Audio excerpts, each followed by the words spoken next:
Alors bonjour, bienvenue à tous.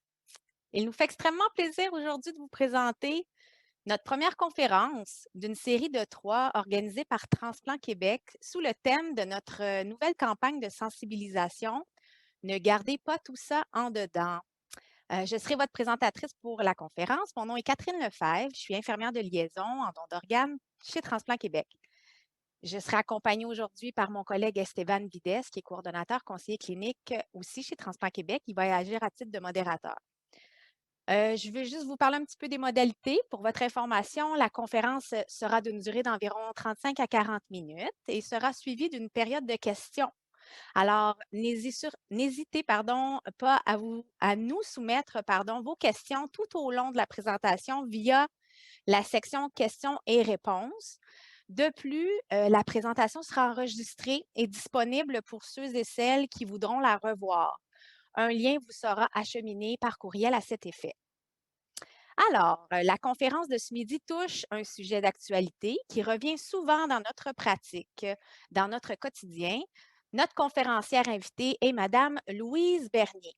Alors, Madame Bernier est professeure dans les domaines du droit de la santé, de l'éthique biomédicale et du droit des personnes. Elle travaille et enseigne à la faculté de droit de l'Université de Sherbrooke. Elle s'intéresse particulièrement à la signification de l'autonomie individuelle dans des contextes de soins critiques en début et en fin de vie. Ses recherches portent principalement sur le développement d'une approche éthique en visant à résoudre certains dilemmes complexes en santé. De plus, elle est également impliquée au sein du comité éthique de Transplant Québec. Elle sera accompagnée aujourd'hui par Mme Nancy Terrien, coordonnatrice conseillère clinique chez Transplant Québec. Voici donc notre présentation. Le consentement au don d'organes, plus qu'une décision individuelle. Alors, Mme Bernier, la parole est à vous. Merci Catherine pour la présentation. Bonjour à tous et à toutes. C'est vraiment un honneur pour moi d'être ici avec vous.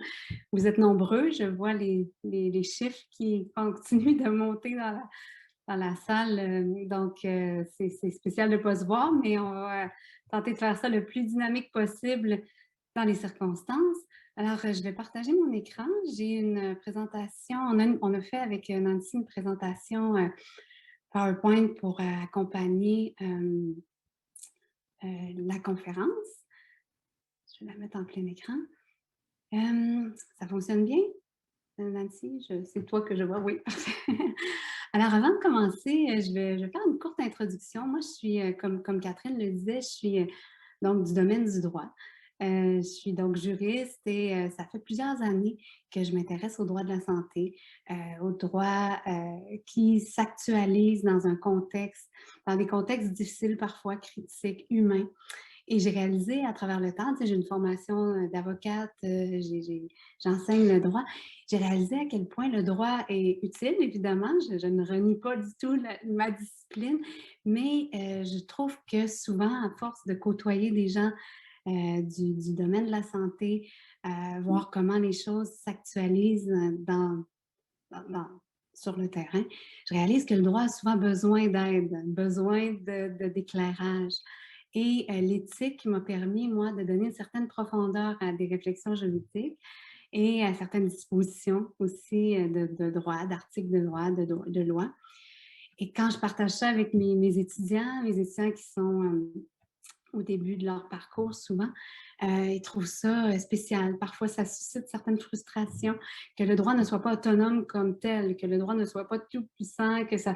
Et en discutant ensemble, parfois, on arrive justement des réflexions très, très intéressantes sur ben, les limites de ce droit-là et la nécessité d'un éclairage qui vient de d'autres disciplines et de d'autres acteurs. Donc, c'est un petit peu ça qui va être en filigrane de ma présentation. Et aujourd'hui, on s'attaque à un sujet quand même difficile qui va essentiellement parler, on va parler essentiellement du consentement au don d'organes et des limites qui peuvent être rencontrées une fois que ça s'opérationnalise dans le contexte critique. Donc, on va démêler ça ensemble. Nancy et moi, on a une présentation en 3 temps.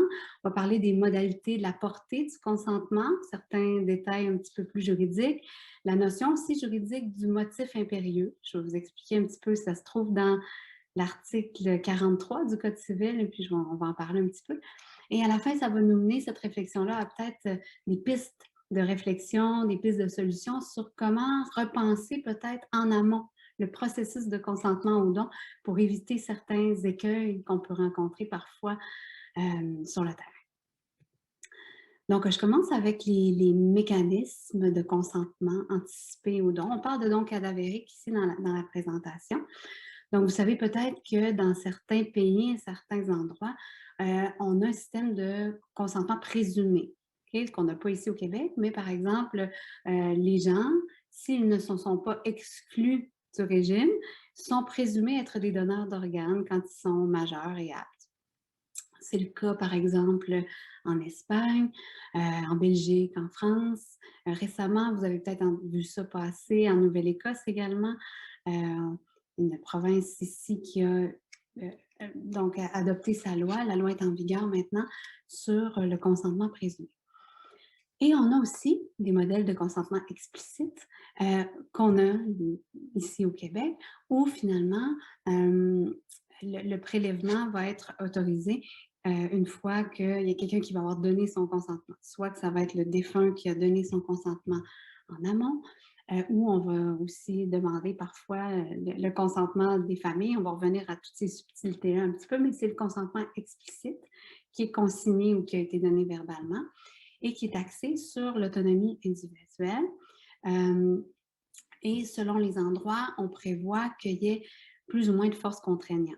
Okay? Dans certains pays, par exemple, ou dans certains endroits, on va dire une fois que le donneur a donné son autorisation, par exemple, la famille, on va l'écrire dans la loi que la famille ne devrait pas être consultée ou ne devrait pas avoir son mot à dire.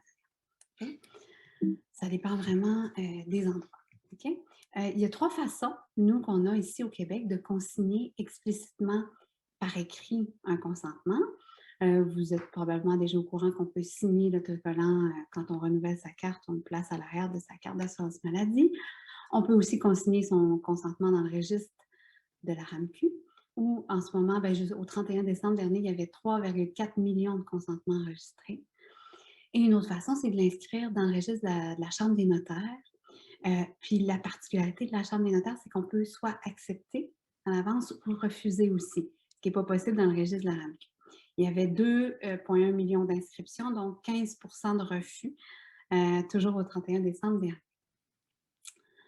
On peut aussi consentir verbalement devant 2 témoins.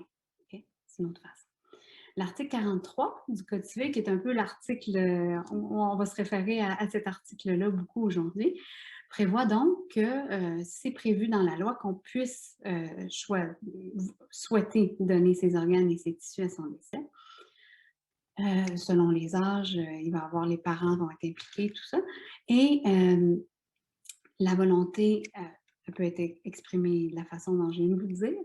Et la dernière partie de l'article est très importante. Donc, on a dit, il doit être donné effet à cette volonté-là, sauf motif impérieux. OK? Donc, la règle, c'est de dire qu'une fois qu'on a décidé qu'on voulait donner, bien, on devrait respecter notre choix. OK? Sauf motif impérieux. OK? On va revenir à ça. Par contre, en pratique, on observe que malgré une volonté claire donnée, OK, qu'elle soit explicite ou présumée, on remarque que, un petit peu partout dans le monde, la décision finale revient aux proches du donneur. On va impliquer les proches dans une deuxième autorisation souvent. Okay? Donc, on observe ce que certains pourraient dire une déconnexion entre, d'une part, les prescriptions légales qui disent qu'il faudrait respecter la volonté et la réalité clinique où on donne aussi une voix à la famille. Okay? Puis en donnant une voix à la famille, c'est pas juste pour qu'ils confirment, mais c'est qu'aussi on accepte qu'ils pourraient aller à l'encontre de ce qui était prévu à la base. Ce qu'on appelle souvent, vous l'avez peut-être déjà entendu, le veto des familles. Okay?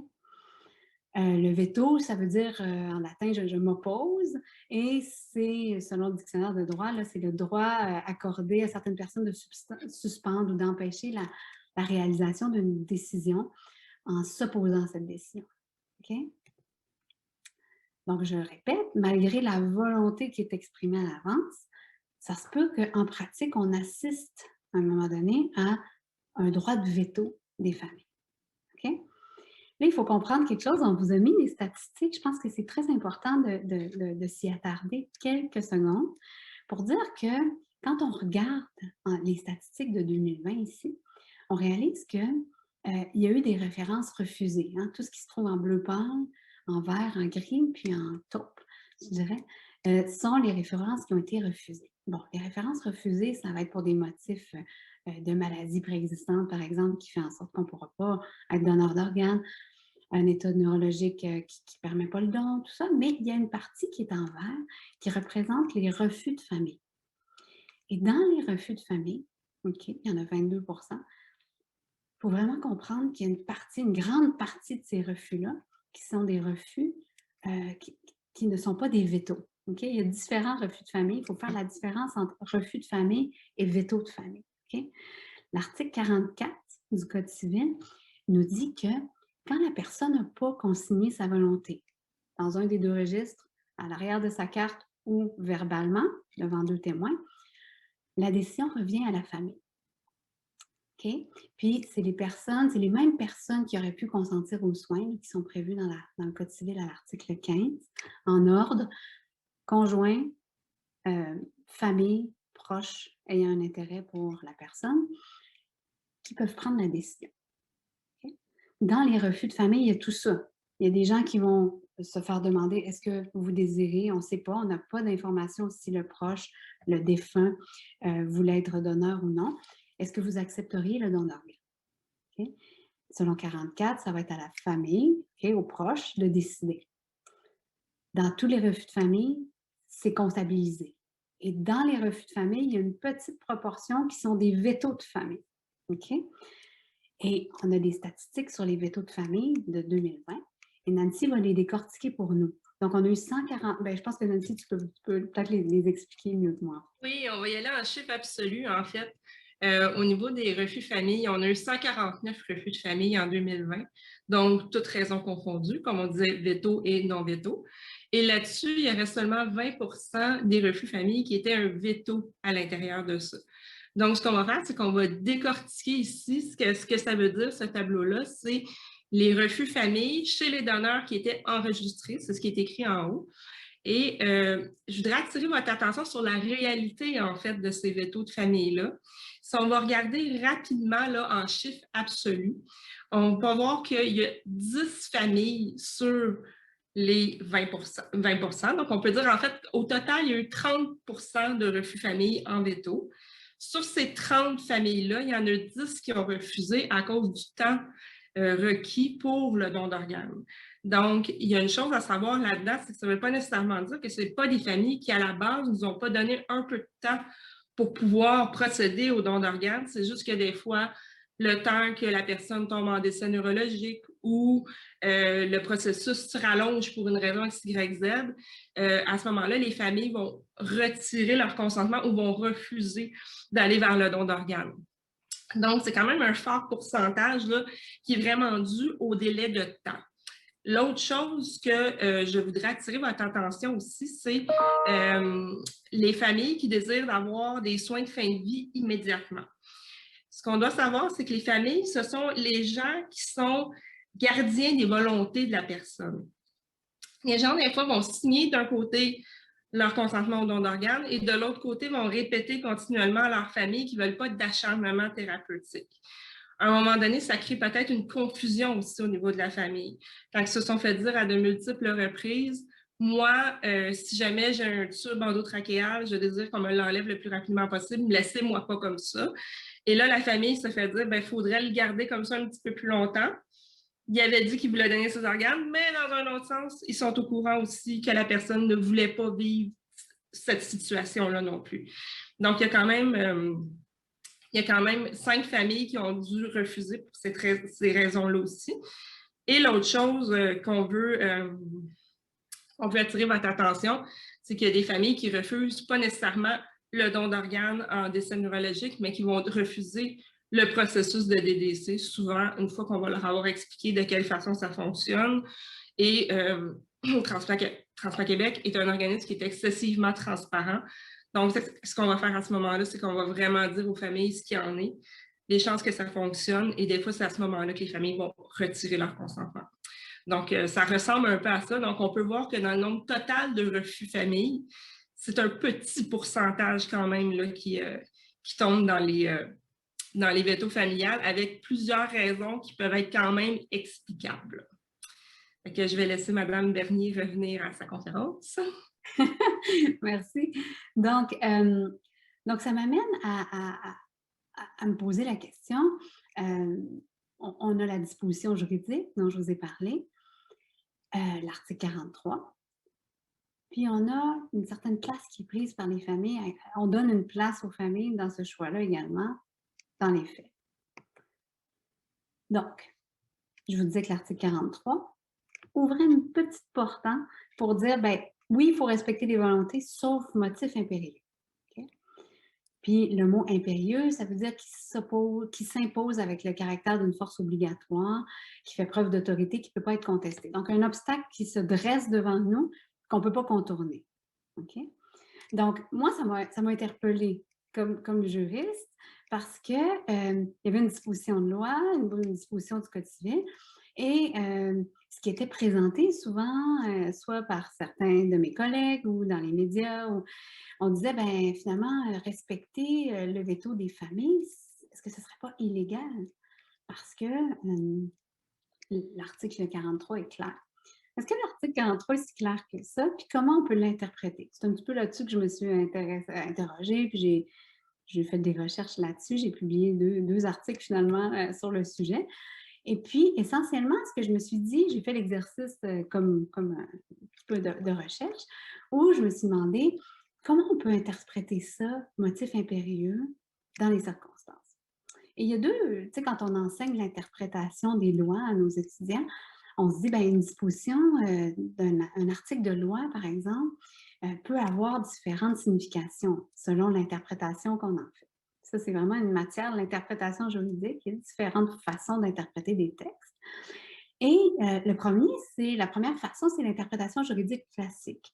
Comme je pourrais dire, c'est l'interprétation du droit par nos outils légaux habituels. Okay? Donc, le contexte juridique est placé au centre de l'exercice d'interprétation.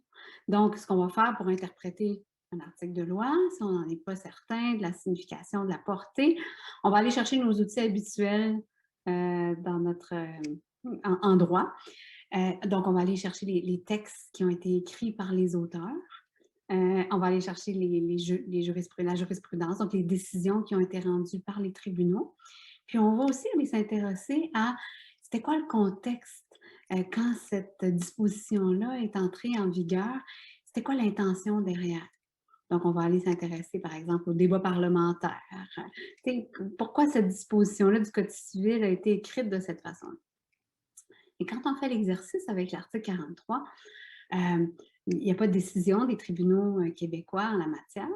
Et quand on va voir le contexte d'élaboration de la disposition, bien, on réalise que c'est un exercice essentiellement qui était vraiment axé sur l'autonomie. On voulait mettre l'accent sur l'autonomie de la personne qui veut donner ses organes, puis la protection de ses décisions individuelles. C'était ça l'objectif essentiellement. Et les auteurs de droit, généralement dans les ouvrages de doctrine, pas tous, parce que moi, ce n'est pas ma position, mais il y avait plusieurs auteurs de doctrine. Il y a très, très peu de littérature sur le sujet. C'est un tout petit paragraphe dans des grosses briques, mais ça disait qu'un motif impérieux dans ces circonstances-là, ça pourrait être, par exemple, que les organes sont impropres à être transplantés ou on ne trouve pas de receveur. Ça pourrait être un motif impérieux qui empêche de respecter la volonté de la personne. Ou, par exemple, la personne, dans ses volontés, par exemple, aurait dit qu'elle ne veut donner qu'à des personnes de la même appartenance ethnique qu'elle. Ça serait des motifs qui vont contre l'ordre public, donc qui ne pourraient pas être respectés. Ce seraient des motifs impérieux qui empêcheraient de respecter la décision de base. Donc, cette interprétation juridique-là, très restrictive, permet peut-être de se dire, bien, finalement, la pratique actuelle d'accepter le veto des familles, ça peut peut-être sembler illégal. Moi, je suis allée avec une interprétation juridique contextuelle que j'ai appelé à la rescousse finalement. Puis le but de cette interprétation juridique-là, qui est utilisée beaucoup en droit constitutionnel également, c'est de replacer la disposition dont on veut connaître le sens dans son environnement d'effectuation. Ici, l'environnement d'effectuation de l'article 43, c'est l'hôpital, c'est le contexte critique. OK? C'est le contexte clinique, le contexte familial, les impératifs de la situation, le contexte social également, politique, pour analyser les éléments de fond de l'article 43. C'est ça, on ne peut pas juste se dire, ben, cette disposition-là, là, elle ne marche pas, puis ce qui se fait sur le terrain, ben, il me semble que ce n'est pas légal. On va essayer d'aller voir peut-être qu'est-ce que la disposition pourrait pas avoir une signification qui nous permet de faire sens de ce qui se passe sur le terrain. C'était ça mon objectif. Donc, je me suis intéressée au contexte factuel dans lequel se déploie le don d'organes et clinique familiale, puis le contexte aussi qu'on appelle axiologique, donc tout ce qui est valeur, intérêt des personnes qui sont au cœur du processus. Et là, Nancy va vous présenter une histoire de cas avant que je continue sur mon analyse de la disposition. Je pense que ça va nous aider à bien saisir les ramifications puis la complexité de ce genre de situation-là. Oui, donc c'est ça. Il n'y a rien de mieux pour illustrer ces propos-là qu'une histoire de cas qui est vraie où on s'est retrouvé dans le milieu clinique pour vrai dans cette histoire-là. Donc, grosso modo, l'histoire d'une dame d'une 50aine d'années qui a eu une injure neurologique majeure suite à une hémorragie cérébrale. Au niveau de la famille, on a un conjoint et des enfants. La dame avait tous signé ses consentements. Donc, quand on a rencontré la famille, c'était clair pour eux qu'elle allait procéder au don d'organes pour pouvoir suivre les volontés de la défunte, finalement. Mais ce qui est arrivé au bout de la ligne, c'est qu'on a commencé le processus. On a commencé les examens. On a tout commencé, sortir nos listes de receveurs et tout. Mais le problème à travers tout ça, c'est que les enfants de la dame étaient dans un état de crise totale. Ça ne passait pas du tout. Ils avaient pourtant signé le consentement eux-mêmes avec le conjoint. Et à un moment donné, le conjoint est venu voir le personnel de Transplant Québec et a dit « Si ma femme avait su que cette situation-là rendrait ses enfants dans cet état-là, jamais elle aurait signé son consentement. » Donc, on se retrouve un peu dans une situation où on se dit « Les volontés de la dame, c'était de donner ses organes, mais si elle avait connu le contexte, elle n'aurait peut-être pas signé sa carte. » Fait qu'on se retrouve un peu entre l'arbre et l'écorce. Et à ce moment-là, nous, dans cette histoire-là, suivant les volontés de la famille, on s'est retiré du processus. Et on a dit à la famille, on va arrêter ça là parce que ça va être votre veto familial. Vous avez le droit de retirer votre consentement, puis vous avez des bonnes raisons de le faire. Donc, ça, c'est des situations cliniques réelles qui arrivent. C'est facile de regarder une loi, mais les gens qui le vivent ne regardent pas la loi, ils le vivent. Donc, c'est ça qui peut arriver, en fait, dans les milieux cliniques. Donc, je vais laisser Mme Bernier poursuivre. Merci, Nancy. C'est effectivement, ça ne peut pas mettre mieux la table à la suite. Merci. Donc, quand on s'intéresse au contexte factuel que Nancy vient de décrire, ça peut être ça, il peut en avoir autant de cas il peut y avoir autant de contextes qu'il y a de cas. J'ai beaucoup aimé cette citation de Paul Steiner qui nous parle de la situation de choix tragique, qui nous dit « La décision de la famille est compliquée, puisqu'elle est dans l'obligation de se prononcer, nolens volens, sur un sujet qui a pu n'être jamais évoqué par le défunt, ni abordé dans le cadre des relations familiales. De statuer sur un sujet à propos duquel les différents membres de la famille sont susceptibles d'avoir des appréciations différentes, et finalement de devoir décider à un moment où le travail de deuil ne fait que commencer, voire où le décès du proche apparaît comme douteux. Il y a beaucoup de choses là-dedans. Beaucoup de choses que Nancy a déjà évoquées quand elle parlait des différentes raisons de veto. J'en prends quelques-unes.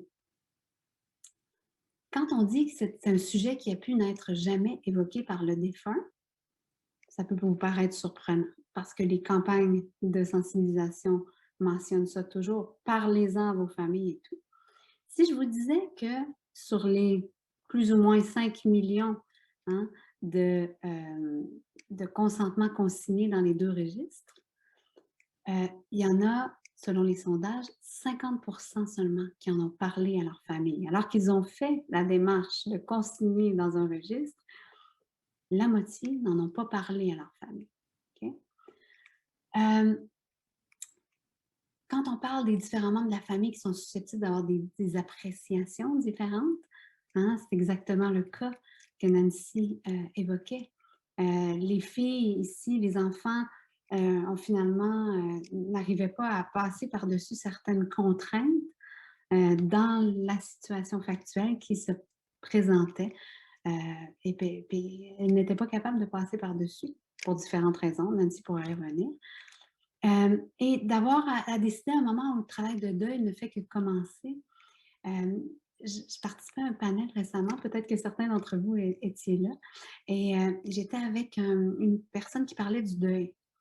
Puis il y a quelqu'un qui a fait ressortir qu'il n'y a personne qui va remettre en question le fait que donner les organes d'un proche, il y a de la littérature là-dessus. Souvent, quand on regarde ça avec une certaine distance, des années après, ça donne énormément de sens à ce qui est arrivé, au tragique des choses. Ça aide au deuil, OK? Ça sauve des vies. C'est formidable. On peut pas, personne qui est ici aujourd'hui est contre ça, évidemment, d'accord? Sauf que ce qu'on demande parfois dans ce contexte factuel-là, c'est une certaine performance dans le deuil. C'est de dire, hey, la personne l'avait décidé, puis en plus, ça pourrait vraiment aider ton deuil et tout. Puis peut-être que ça fait juste commencer. Peut-être qu'on est encore vraiment, vraiment beaucoup trop en choc pour pouvoir voir ces éléments-là. Et ben, parfois, le décès du proche apparaît comme douteux. Hein? Dans le cas d'un décès neurologique, il y a encore une apparence de vie. Ça m'amène à ma prochaine diapo. Donc, le contexte clinique factuel est chargé. Comme Nancy le disait aussi, parfois, vous savez, dans le contexte dans lequel le don d'organes se met en œuvre, ça va être un contexte de mort tragique la plupart du temps. Les gens n'étaient pas préparés. Il peut y avoir eu un certain délai aussi entre le moment où les gens sont arrivés à l'hôpital, on a espéré que ça irait du bon côté. On a été là pendant plusieurs jours à attendre des résultats. Et là, le verdict tombe, le pronostic tombe. Il y a un décès neurologique où il y a un état de mort imminente. Et là, on demande un délai supplémentaire pour pouvoir faire tout ce qu'il faut pour préparer au don d'organes.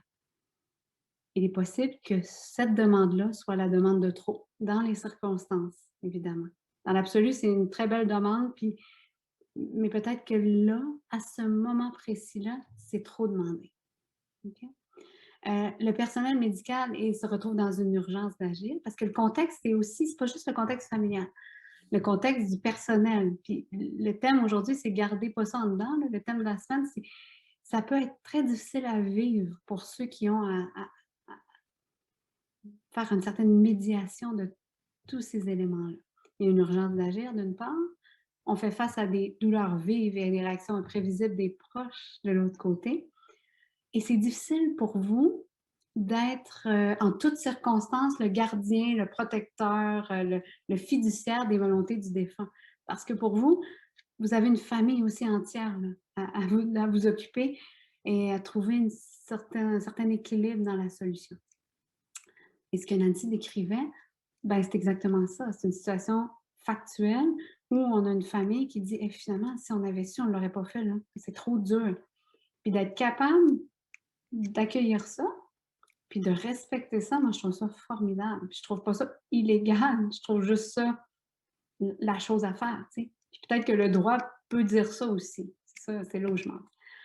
Il y a le contexte des valeurs, le contexte axiologique, où derrière un refus de proche, on l'a vu tout à l'heure, il peut y avoir des conflits familiaux, il peut y avoir des visions différentes. Puis je dis pas qu'un conflit familial va nécessairement empêcher, va nous bloquer en toutes circonstances, pas du tout. T'sais, le droit dit quelque chose aussi, il y a une certaine hiérarchie dans qui peut décider. C'est prévu par le Code civil, donc conjoint, proche, famille, puis proche, autre.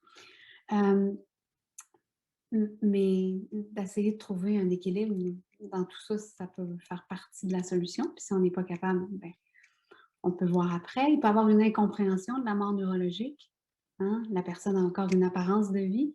On peut même y aller d'une perception négative, de dire, ben finalement, est-ce que on fait mourir mon proche plus tôt parce qu'il peut sauver des vies? Ou est-ce qu'il est vraiment mort? Est-ce qu'on a abdiqué? Il peut y avoir d'autres motifs religieux, culturels chez les proches. Puis chez les soignants, même si vous êtes favorable aux dons, évidemment, il peut y avoir une crainte d'être perçu comme mettant trop de pression, comme des chercheurs d'organes. Puis pour vous, vous avez étudié, toute votre pratique, toutes vos valeurs professionnelles sont aussi axées sur l'importance de la mission d'accompagnement. Vous avez une famille devant vous, reconnaître leurs besoins émotionnels, ça fait partie de votre travail aussi, puis heureusement. Donc, il y a tout ça aussi dans vos valeurs d'équipe qui peuvent aussi créer un énorme conflit là, à l'intérieur de vous pour savoir quoi faire. Donc, ça m'amène à ma résolution de ma question où je me disais, ben, est-ce qu'un motif impérieux, est-ce qu'on pourrait considérer le veto de famille, qui est perçu par certains comme illégal ou scandaleux, est-ce qu'on ne pourrait pas le considérer, si on se pose la question, comme un motif impérieux, justement, qui nous empêche de donner suite aux volontés qui ont été exprimées en amont? Et ça choque certaines personnes qui vont peut-être dire, ben voyons, si par exemple quelqu'un prévoit dans son testament quelque chose, est-ce que la famille pourrait dire, ben moi, ça ne fait pas mon affaire, je ne peux pas vivre avec ça? Puis pour moi, c'est très, très différent de la volonté testamentaire. Ici, on est vraiment dans un contexte clinique critique, OK, qui demande, qui exige un doigté, qui exige une souplesse, qui exige aussi d'entendre ce que plusieurs autres personnes ont à dire. Et ça me mène évidemment aux limites du consentement aussi, un autre aspect légal, mais qui va venir, que je vais compléter par de l'éthique, qui me dit, ben finalement, est-ce qu'il n'y aurait pas lieu de repenser le processus de consentement? Parce qu'en ce moment, le consentement, on l'a dit, on signe notre carte, on signe, on consigne dans le registre, mais toutes les campagnes et toute la façon de consentir est axée sur l'intention altruiste, l'intention louable, sauver des vies. Tout le monde, il y a une adhésion aux dons d'organes dans la population très, très haute, là, plus que 90%. Les gens veulent sont interpellés par ça. OK? Par contre, en droit, on a la notion de consentement. Un consentement, pour être valide, il faut qu'il soit libre, il faut qu'il soit éclairé. Ici, c'est pas pour rien qu'on va chercher une deuxième autorisation, parce que je pense que le consentement se fait en deux temps. Il y a une première partie de on va sonder l'intention altruiste. Est-ce que tu aimerais donner? Est-ce que tu es quelqu'un qui aimerait te donner tes organes? Est-ce que c'est ça que tu souhaites? Et on complète le consentement par une autorisation de la famille parce qu'il y a beaucoup, beaucoup d'éléments qui n'ont pas été évoqués dans la première partie du consentement. D'accord? Donc, je pense que la clé, probablement, passe par un consentement plus complet en amont, plus valide, plus riche, qui implique aussi les personnes qui vont être là à la fin pour le mettre en œuvre si ça arrive. Et pour ça, il faut évidemment reconnaître. Moi, je reconnais tout à fait l'importance du choix individuel, puis du respect des personnes dans leur choix, puis du respect de leur volonté. Mais je pense qu'il faut aussi reconnaître que c'est un choix qui a une dimension relationnelle qu'on ne peut pas on peut pas mettre de côté. C'est pas comme des volontés testamentaires. La dimension relationnelle, c'est la famille qui va être au cœur de l'opérationnalisation de cette décision-là. Et de les mettre au courant, c'est une chose, mais de les impliquer dans la décision, pas leur donner un veto en avance, mais de leur dire, ben moi, je souhaite ça. Puis ce que ça va vouloir dire, ça va peut-être vouloir dire des procédures supplémentaires sur mon corps. Mais ce que je propose ici, c'est un petit peu aussi, il faut trouver l'équilibre. Parce que ça peut être dangereux aussi de souhaiter des discussions plus riches en amont, alors qu'on est une société, on est des gens qui n'avons pas beaucoup d'appétit pour se projeter dans ce genre de situation-là, pour parler de la mort, pour admettre la finitude de notre vie. On a tous déjà expérimenté peut-être d'essayer de parler de ces choses-là avec plusieurs personnes qui ne veulent pas en parler. Alors, il faut trouver l'équilibre parce qu'on ne veut pas avoir moins d'adhésion aux dons d'organes parce qu'on rend ça plus graphique.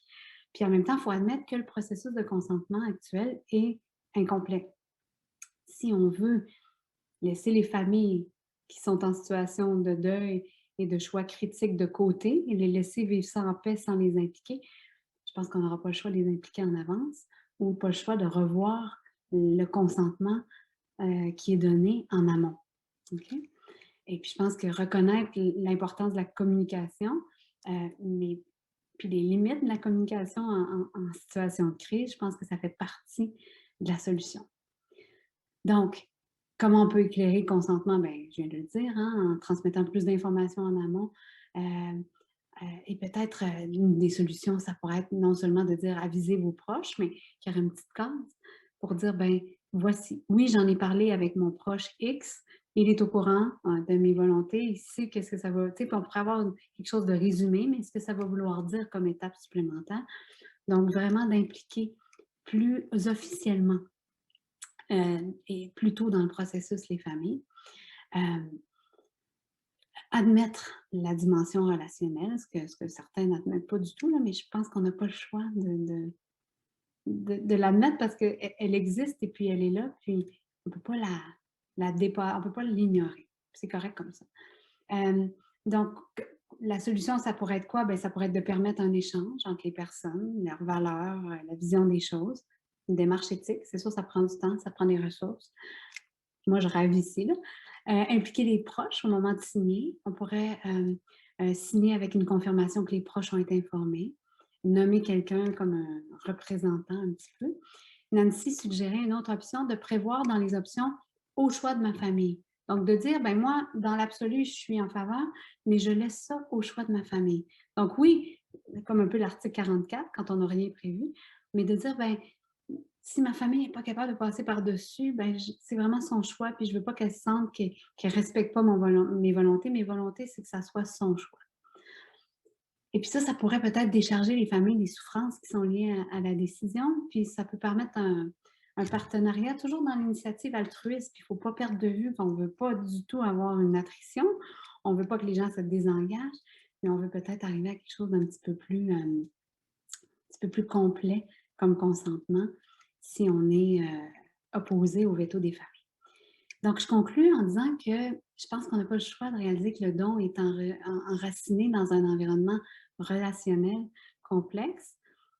C'est quelque chose qui est là. Si on fait dire au droit que, dans le fond, ben, c'est la décision du défunt uniquement, puis la famille ne devrait même pas être consultée, devrait être gardée de côté, devrait juste être informée, ben, on réalise qu'on se bute à des obstacles de taille sur le terrain qui, on n'a pas trouvé une façon encore de les contourner. Puis ça crée quand même des malaises qu'il faut reconnaître. Et on peut accepter des limites à l'autonomie individuelle, exceptionnellement. On peut donner au droit un pouvoir créatif, je pense, différent en situation tragique. Je pense que le droit prend toute sa valeur et son sens quand il peut faire une différence sur le terrain. Tu sais, si le droit est toujours en contradiction avec ce qui se passe sur le terrain, c'est peut-être que le droit n'est pas adapté. C'est peut-être pas les gens sur le terrain qui se comportent en personnes qui ne respectent pas le droit, mais c'est peut-être que le droit, il n'est pas clair. OK? Fait que je pense qu'il y a une place pour la mise en place d'espaces de communication, transmission d'informations. Fait qu'il y a beaucoup de choses à réfléchir. Mais voilà, moi, je vais être intéressée d'avoir vos réactions. Nancy aussi, on est là avec Catherine pour répondre à vos questions. Alors, encore une fois, merci de votre attention. C'est un bonheur d'être ici avec vous. Puis, je pense que c'est le moment peut-être d'ouvrir aux commentaires. Oui, hey, merci beaucoup à vous deux pour cette belle présentation-là. Effectivement, on a eu quelques questions du public. Je sais qu'il y en a qui ont essayé de lever la main, donc effectivement, on ne peut pas prendre les mains levées, mais on vous invite à aller écrire si vous avez des questions. Alors, on a une excellente question qui est de Mme Aurélie Gobin qui nous mentionne, est-ce que une personne qui, dans le fond, va écrire son consentement pour un DDN, mais la personne ne veut pas le DDC. Est-ce qu'on doit d'abord en parler à sa famille? Est-ce que est-ce que ça cadre dans les vétos familiaux? Donc, est-ce qu'il y a une façon de faire si on veut un choix plutôt qu'un autre? Comment ça peut s'opérationnaliser, mettons, si on veut une méthode de soins, de processus de don d'organes? Je vais me permettre de répondre à la question. En fait, ça revient un peu à ce que l'on dit depuis quelques années, Transplant Québec, c'est-à-dire parlez-en. Donc, c'est sûr que si la famille est au courant des volontés de la personne dans ce sens-là, dans le sens que moi, je n'ai pas de problème à donner mes organes en décès neurologique, mais s'il s'agit d'un décès pas neurologique, donc circulatoire, je refuse de donner mes organes. C'est sûr que quand on va arriver avec la proposition à la famille, ils vont se rappeler de la conversation qu'ils ont eue avec la personne et ils vont être en mesure de prendre leur décision dans le sens des volontés de la personne. Donc, vraiment, l'important là-dedans, je pense, c'est vraiment d'en parler. Il n'y a pas vraiment d'endroit où on peut l'écrire, ce genre de volonté-là. Mais je pense que le plus important dans le don d'organes, c'est vraiment d'en parler puis d'en discuter, de ne pas tout garder ça dedans. Merci. Une autre question ici que nous avons eue. Est-ce que le consentement présumé, comme par exemple la Nouvelle-Écosse, peut contribuer à faire baisser les vétos familiaux? En fait, je pense que, puis Nancy, tu pourras compléter, même dans les endroits où il y a un consentement présumé, on va voir les familles. Hein. C'est pas une formule magique, en fait, parce que les familles vont être impliquées, parce que justement, encore plus dans le consentement présumé, on n'a pas donné de contexte, on n'a pas peut-être eu la conversation, peut-être encore moins. Alors, les familles, un peu partout, quand il y a un consentement, un régime de consentement présumé, sont également, puis c'est prévu en Nouvelle-Écosse, que les familles soient impliquées également, OK, dans le processus de décision. Je ne sais pas si Nancy, tu avais plus de détails là-dessus à transmettre? Non, en fait, c'est un peu ça à travers le monde, les consentements présumés ou le consentement comme le nôtre, là, c'est les familles sont toujours consultées de toute façon au bout de la ligne. Donc, ça peut sembler être une piste de solution, mais au bout de la ligne, ça va revenir un peu au même problème, là. C'est ce qui en ressort, là. Super. J'y vais dans les questions-réponses. Je vous les lis littéralement. Donc, on a une question ici. Est-ce que les membres d'une famille peuvent utiliser leur droit de veto pour annuler un refus de don d'organes qui aurait été fait à la Chambre des notaires par le défunt? Ah, c'est une bonne question.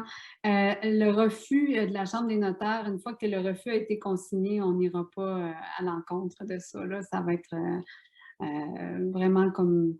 Il n'est pas un donneur potentiel, ça va s'arrêter là, en général. Par contre, il y a 2 exceptions à ça. Si la RAMQ a été signée par la suite, puis qu'on a un consentement au niveau de la RAMQ, ça pourrait être une exception. Et l'autre exception, ça revient exactement au même que ce qu'on disait au début de la conférence, c'est-à-dire que si on a 2 témoins de la famille qui ont déjà été au courant que la personne a changé d'idée et qu'elle a émis la volonté de finalement donner ses organes, à ce moment-là, il faut vraiment qu'on ait le témoignage de ces 2 personnes-là, mais on va pouvoir procéder au don. Mais si on n'a pas de témoignage, on n'a pas de contre-indication au niveau de la RAMQ, en effet, on ne procédera pas au don d'organes à ce moment-là. C'est très important ce que Nancy dit aussi parce que justement, on peut toujours arriver avec souvent quelqu'un qui aurait peut-être accepté. Puis là, ben, récemment, on a eu 2 personnes qui disent, ben non, mais moi, récemment, on en a parlé puis ils ne voulaient pas d'acharnement, un peu comme Nancy disait. C'est tout ce qui peut être apporté comme preuve d'un changement d'idée d'un côté ou de l'autre, en fait. Ça peut vraiment être aussi utilisé là, pour vraiment essayer de se coller sur les vraies volontés aussi. Super. J'ai une autre question ici de Mme Diane. Est-ce vrai que depuis le début de la pandémie, nous avons moins de donneurs? C'est une question qui est un peu à part, mais quand même. Je peux répondre à la question. En fait, on a eu moins de donneurs l'an dernier parce qu'on a eu une période creuse où il n'y a pas eu de don d'organes. C'est multifactoriel, en fait. Ce n'est pas dû aux volontés des familles. On a eu moins de références aussi. Les hôpitaux roulaient au ralenti pour toutes sortes de raisons. Les listes ont été charcutées un peu pendant cette période-là. Donc, on a comme eu un 3 mois où il n'y a pas eu beaucoup d'activités. Mais si on regarde, somme toute, au niveau de l'année, l'an dernier, si on soustrait ces 3 mois-là, l'année a quand même été assez bonne au niveau du don d'organes, si on considère qu'on a une année qui a duré 9 mois et non pas 12 mois comme normalement. Là. Donc, D'accord. Une autre question. Si un membre de la famille refuse, mais que tous les autres membres veulent aller de l'avant, qui a préséance?